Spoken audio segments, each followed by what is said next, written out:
بسم اللہ الرحمن الرحیم۔ تو بریک سے پہلے عرض کر رہا تھا کہ وہ 7 لوگ کہ جن کو اللہ رب العزت اپنے عرش کے سائے کے اندر قیامت کے دن جگہ نصیب فرمائیں گے، تو ان میں سے سب سے پہلا فرمایا الامام العادل،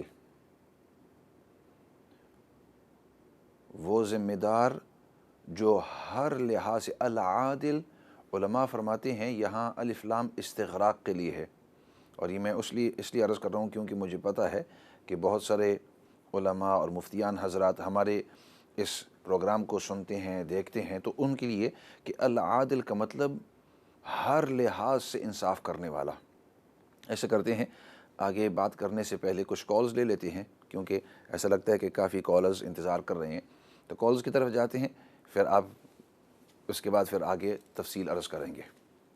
السلام علیکم ورحمۃ اللہ وبرکاتہ۔ وعلیکم السلام ورحمۃ اللہ وبرکاتہ۔ مولانا صاحب، آپ بہت ہی اچھا علم کے خزانے ہیں آپ لوگ۔ ہم لوگ تو ویسے جو کچھ معاشرے میں ہوتا ہے تو تھوڑا بہت کچھ وہ بتا دیتے ہیں، لیکن اس کا یہ مطلب نہیں ہوتا کہ کسی کو آئینہ دکھانا ہوتا ہے، بلکہ وہ سوسائٹی میں جو کچھ ہو رہا ہوتا ہے تو اس سے تھوڑا سا دکھ ہوتا ہے، تو اس وجہ سے پھر تھوڑا سا آپ کے ساتھ موقع آپ دیتے ہیں، اور آپ کے مشکور ہیں کہ تھوڑا سا ہمیں بھی بات کرنے کا موقع مل جاتا ہے کہ جس طرح آپ عدل کی بات کر رہے ہیں تو اتنی مطلب کہ اتنی اچھی طرح آپ وضاحت کر رہے ہیں۔ تو ایک پوائنٹ میرا یہ ہے کہ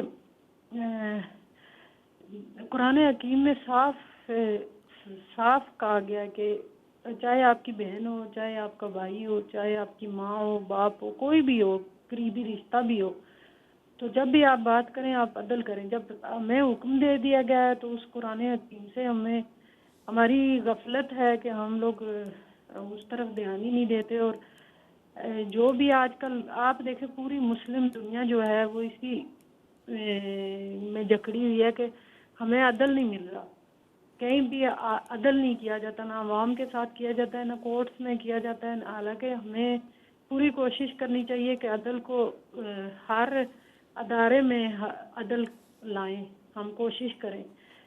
ویسے تو میں اور یہ چیزیں جو آپس میں ہم نے چپکلیشیں اور ایک دوسرے کو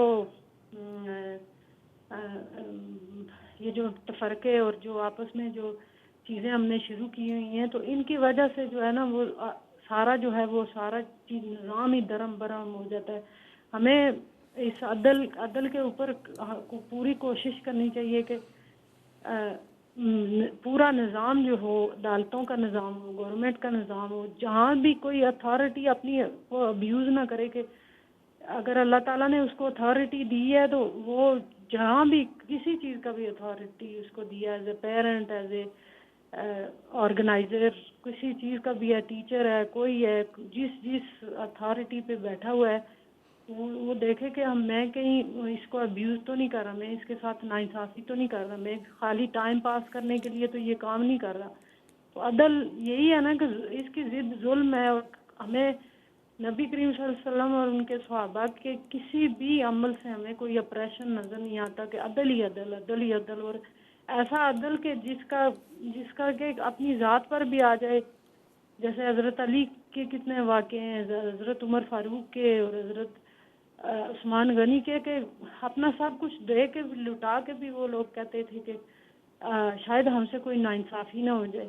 کہ حضرت عمر فاروق نے کہا کہ ایک کتا بھی اگر میرے مطلب کہ دور حکومت میں اگر بھوکا مر گیا تو اس کا جواب مجھے دینا پڑے گا، کہ اتنا عدل کہ ایک جانور کے بھی ان کو خیال تھا کہ کہیں اس کے ساتھ، جانوروں کے ساتھ بھی ناانصافی ہو جائے۔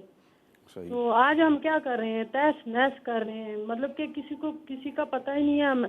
ہمیں اپنے جو والدین ہمیں پال کے بڑا کرتے ہیں ان کے ساتھ ہم عدل نہیں کر سکتے۔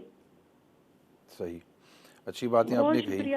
آپ نے اچھی باتیں کہی، اور پوائنٹس آپ کے جو ہیں بہت والڈ ہیں کہ ہمیں تمام کے تمام اپنے امور کے اندر انصاف اور عدل، اور جس بات سے آپ نے شروع کی کہ چاہے وہ والدین ہوں، چاہے وہ بھائی ہو، بہنیں ہوں، رشتہ دار ہو، قریبی ہوں یا دوری ہوں یا اجنبی ہو، ہر حال کے اندر ہمیں انصاف اور عدل کے ساتھ اپنے تمام معاملات کو کرنا چاہیے۔ اور قرآن کریم نے بھی یہی حکم دیا ہے۔ جو بات آپ فرما رہے تھے تو فرمایا کونوا قوامین بالقسط، ہمیشہ ڈٹے رہو انصاف کے ساتھ۔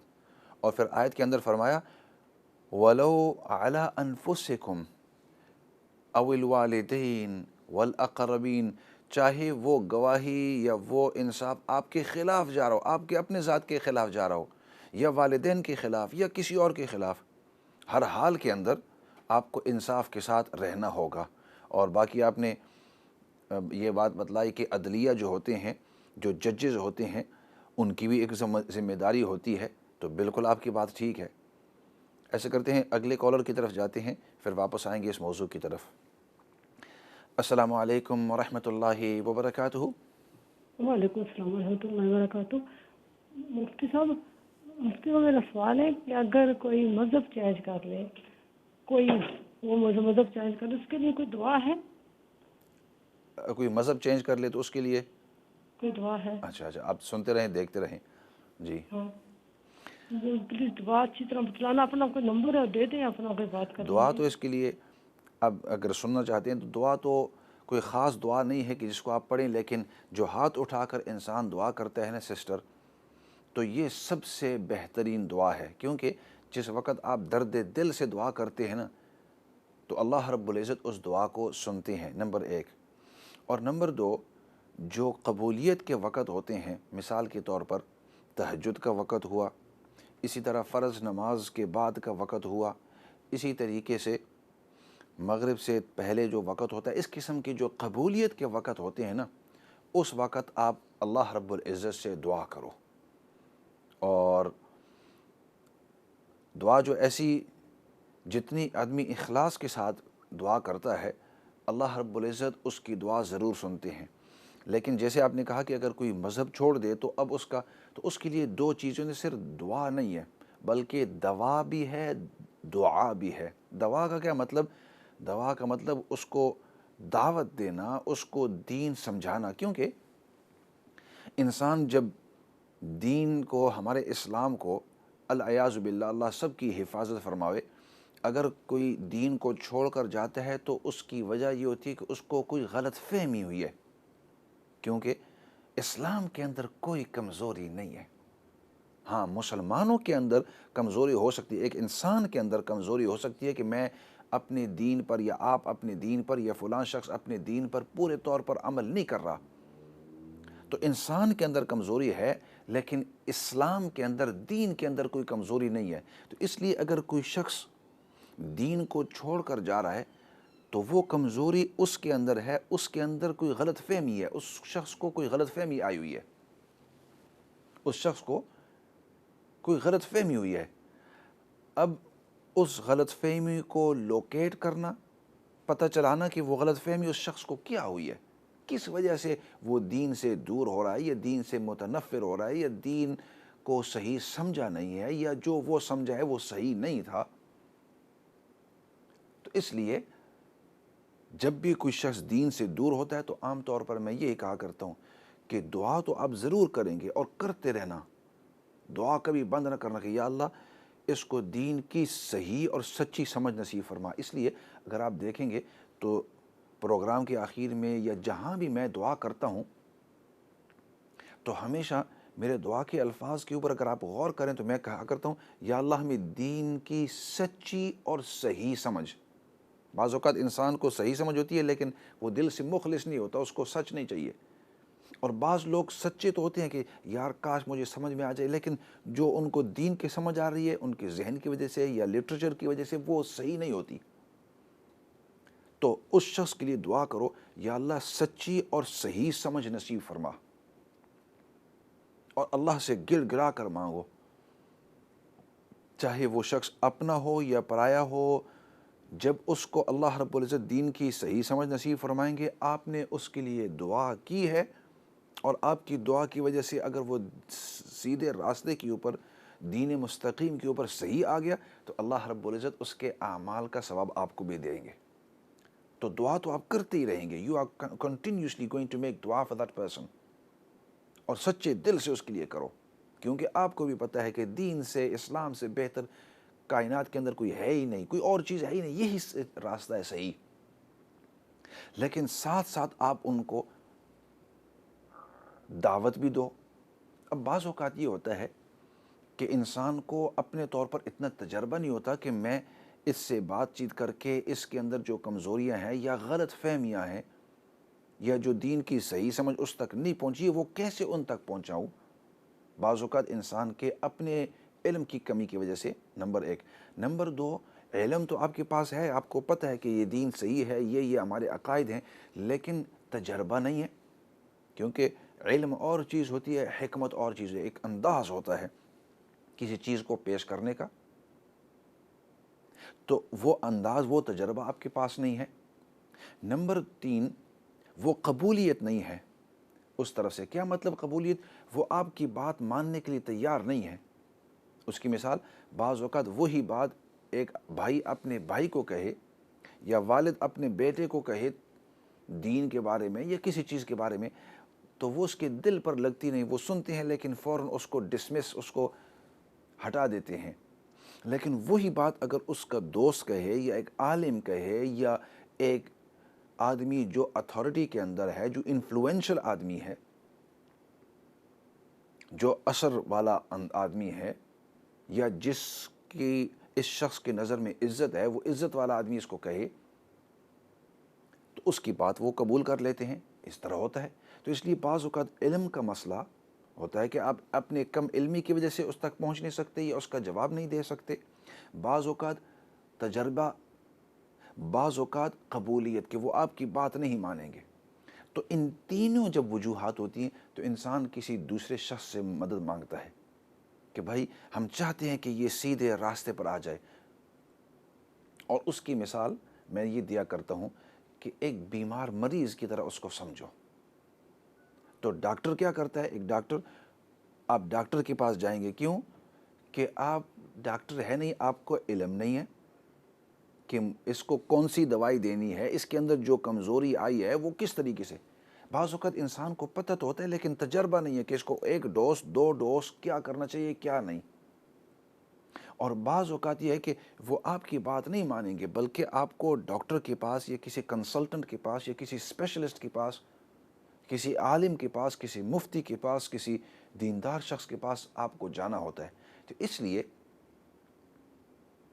ایسے مواقع کے اندر میں یہ کہا کرتا ہوں کہ دعا بھی آپ کرتے رہو اور ساتھ میں جو اسباب ہیں, جو دوا ہے, جو دعوت ہے, وہ بھی دیتے رہو. اگر آپ خود کر سکتے ہیں تو آپ خود اس کی دعوت دو, اور اگر خود نہیں کر سکتے تو آپ کے گھرانے کے اندر جس کی بات وہ مانتے ہوں یا جس کے پاس تجربہ ہو, علم ہو, قبولیت ہو, اس کے ساتھ کریں. نہیں تو آپ کے محلے کے اندر جو امام ہیں, جو مسجد کے اندر ہیں, یا آپ کے محلے کے اندر, آپ کے علاقے کے اندر جو دیندار آدمی ہیں, آدمی اس دیندار آدمی کے ساتھ رابطہ کر کے اس کو پورے حالات بتلا کے, جیسے آپ کسی ڈاکٹرز کے پاس جاتے ہیں اور بتلاتے ہیں کہ میرے اندر یا یہ میرا بیٹا ہے, بیٹی ہے, اس کو یہ بیماری ہے, اس کو رات کو نیند نہیں آتے, پھوڑے ہو گئے ہیں یا گلٹیاں ہو گئی ہیں یا انفیکشن ہو گیا, یہ درد سر ہے, پیٹ میں درد ہے, ٹانگ درد کرتے, جو کچھ بھی ہو, آپ پورے حالات اس ڈاکٹر کو بتلا دیتے ہیں اور پھر ان کی ایڈوائس, ان کی نصیحت, ان کے تجربے کے اوپر آپ اعتبار کرتے ہیں. تو اسی طریقے سے اگر کوئی دین سے دور ہو رہا ہو تو آپ یہ انداز اختیار کریں گے. تو اس لیے کوئی خاص دوائی تو نہیں ہے, کوئی خاص دوا تو نہیں ہے, لیکن ہاتھ اٹھا کر دعا کرنا یہ سب سے بہتر ہے. اور دعا کے اندر آپ اپنی زبان کے اندر اپنے اللہ سے بات چیت کریں کہ یا اللہ میرا یہ بیٹا ہے, یا میری یہ بیٹی ہے, یا میرا بھائی ہے, میری بہن ہے, والدین ہیں. ابو ہریرہ رضی اللہ تعالیٰ عنہ ایک صحابی ہیں, تو ان کے بارے میں واقعہ مشہور ہے کہ وہ اسلام قبول کر لیے, لیکن ان کی والدہ ابھی تک انہوں نے اسلام قبول نہیں کیا.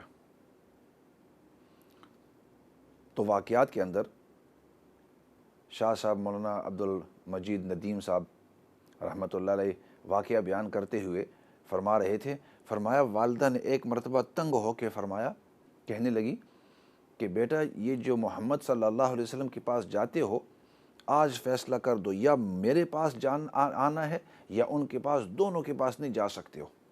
اگر اسلام قبول کرنے ان کے پاس چلے جاؤ، اور اگر میرے پاس رہنا ہے تو محمد صلی اللہ علیہ وسلم کو چھوڑنا ہوگا۔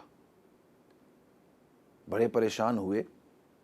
شاہ صاحب فرماتے ہیں اپنے بیان کے اندر کہ ابو ہریرہ رضی اللہ عنہ گئے استاذ اعظم کے پاس صلی اللہ علیہ وسلم، اور فرمایا یا رسول اللہ صلی اللہ علیہ وسلم، پریشانی ہے وہ یہ ہے کہ والدہ اس طرح کہہ رہی ہے، اب آپ کو تو کسی صورت میں چھوڑ ہی نہیں سکتا ہوں اور والدہ کو بھی نہیں چھوڑ سکتا ہوں۔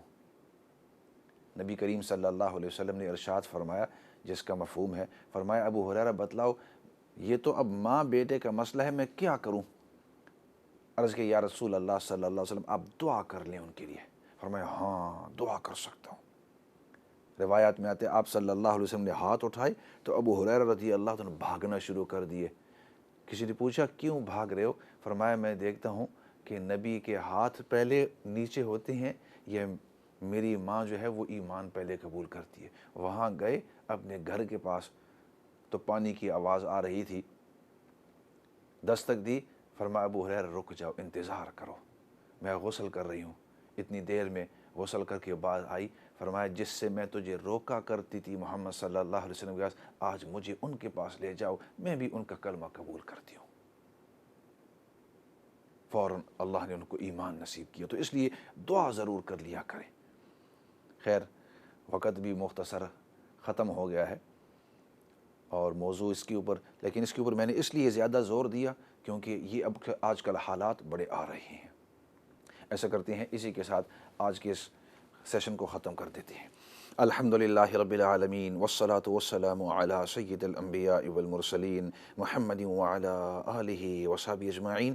ربنا ظلمنا انفسنا وإن لم تغفر لنا وترحمنا لنكونن من الخاسرین۔ اللهم ربنا اغفر لنا ولإخواننا الذين سبقونا بالإيمان ولا تجعل في قلوبنا غلا للذين آمنوا ربنا إنك رؤوف رحیم۔ یا رب العالمین تو ہم سب کو دین کی سچی اور صحیح سمجھ نصیب فرما، دین پر استقامت نصیب فرما، اور سب سے بڑی بات وہ تیری رضامندی ہے۔ یا اللہ دنیا اور آخرت کے اندر تو ہم سب کو اپنی رضامندی نصیب فرما۔ سبحان ربک رب العزة عما یصفون وسلام علی المرسلین والحمد للہ رب العالمین برحمتک یا ارحم الراحمین۔ میں ہوں آپ کا مخاطب مولانا فضل داد، اور ہمارا یہ پروگرام ہر منڈے اور ٹیوزڈے شام کو 7 بجے سے 8 بجے تک لائیو ہوا کرتا ہے، اور پھر مختلف اوقات میں اس کو ریپیٹ کیا جاتا ہے۔ خود بھی دیکھیے، دوسروں کو بھی بتلائیے۔ اسی کے ساتھ والسلام علیکم ورحمۃ اللہ وبرکاتہ۔